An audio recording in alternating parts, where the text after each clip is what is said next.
producteur, animateur, MC, voilà, tout le monde le connaît. Hein. Ajoute encore, il manque des choses. Oh, moi j'aime bien, chef d'entreprise aussi, ancien délégué interministériel pour l'égalité des chances des Français d'outre-mer.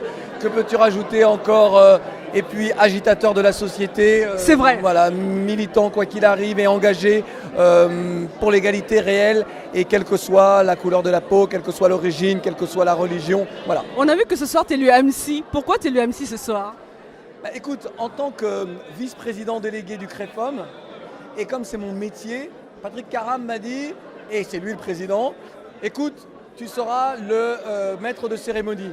J'ai dit il m'a dit il n'y a pas de donc j'ai obtempéré, donc je suis là et je suis très heureux d'être là. On a assisté à des moments extraordinaires, de voir le Premier ministre avec l'ancien président de la République être dans une osmose grâce à l'outre-mer. C'est-à-dire que l'outre-mer réunit tous ces gens et là il n'y a plus de clivage politique, on est engagé pour l'égalité réelle, cette égalité que nous appelons de nos voeux et pour laquelle nous travaillons tous et toutes. Qu'est-ce que tu as à dire à tous nos compatriotes ce soir? J'ai envie de leur dire, ils ne s'imaginent pas à quel point s'unir pour bâtir, c'est grandir ensemble.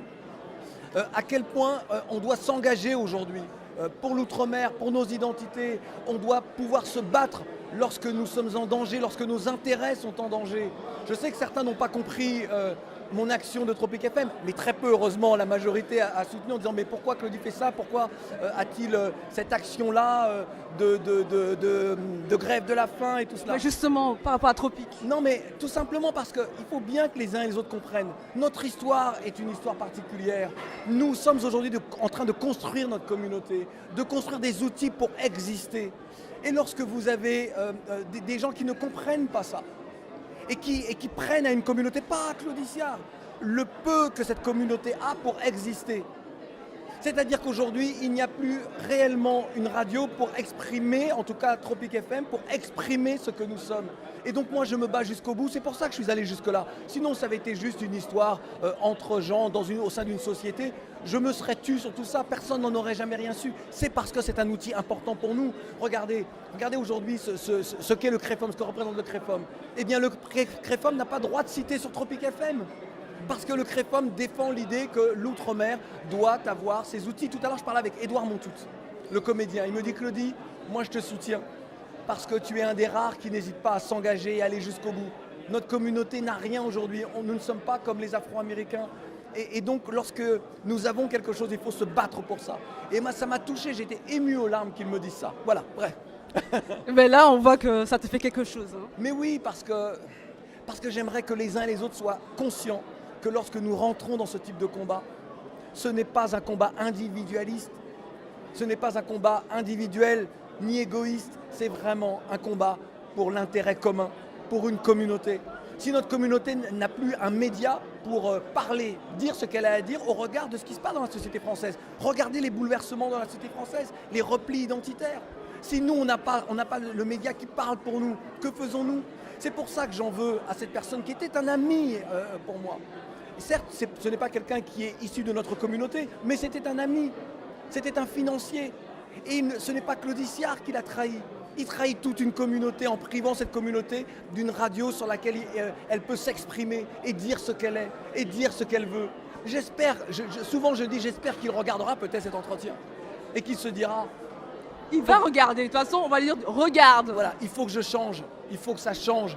Il faut que je respecte cette communauté qui m'a tant donné à l'époque où il avait des boîtes de nuit et où nous allions dépenser notre argent chez lui. Il faut qu'il comprenne ça. C'est ça le combat que je mène. C'est pour ça que j'allais beaucoup... On est dans une négociation aujourd'hui et je suis allé très loin dans cette négociation en cédant beaucoup de choses qui m'appartiennent, mais pour que lui soit satisfait et que la communauté retrouve sa radio. Ben, c'est tout ce qu'on peut te souhaiter. Voilà. Qu'est-ce que tu as à dire à tous nos auditeurs, tous ceux qui suivent l'émission Duo des femmes, donc l'émission faite par des femmes pour des femmes? Qu'est-ce que tu as à leur dire ce soir? Oh non, mais je pourrais juste revenir peut-être sur la journée du 8 mars. Moi, je fais partie des gens qui sont exaspérés que cette journée du 8 mars, finalement aujourd'hui, donne bonne conscience à certains hommes en se disant « mais vous avez une journée et durant cette journée, alors dans le monde des médias qui est mon domaine, eh bien, on ne parle que des femmes. Les émissions sont présentées par des femmes, les invités sont des femmes, Mais qu'est-ce que c'est ça devient une hypocrisie, encore une fois, de la bonne conscience. Je crois que le jour où nous aurons remporté ce combat pour l'égalité homme-femme au sein de la société française, eh bien l'humanité, en tout cas notre humanité et ce pays aura fait un grand pas. Et peut-être qu'il aura fait le même pas face aux problématiques de discrimination raciale, discrimination à l'embauche et tout cela. Donc voilà, moi j'ai envie de dire que lorsque l'on est conscient d'une inégalité, d'un problème de parité, on peut régler le problème immédiatement. C'est une question de volonté. Et on ne doit pas attendre que les mentalités évoluent. Voilà, donc j'ai juste envie de dire que pour moi, une femme est un homme comme les autres. Et un homme est une femme comme les autres. Oh, c'est beau. En tout cas, merci à toi, Claudie. Et puis, on croise les doigts pour tu sais quoi. Bah oui, mais on va y arriver parce que nous sommes des combattants et surtout nous sommes des gens vrais et sincères. Voilà, donc on va y arriver. Et puis moi je pense à toutes ces femmes justement de Tropic FM qui ont été licenciées abusivement, qui ont été maltraitées, qui sont en souffrance aujourd'hui et que personne ne regarde. Et moi je suis à côté de ces femmes-là parce que je trouve injuste ce qu'on leur inflige, des licenciements juste parce qu'elles ont osé dire mais ce n'est pas juste ce que vous êtes en train de faire. Voilà, il y a des gens courageux dans notre communauté et il y en a d'autres qui ont préféré avoir une autre attitude. Je ne les blâme pas, mais c'est toujours regrettable. Est-ce que tu peux leur faire un bisou à toutes ces femmes-là? Ouais, et les femmes, je vous aime. Mais je vous aime parce que vous êtes mes semblables. Voilà. Ciao.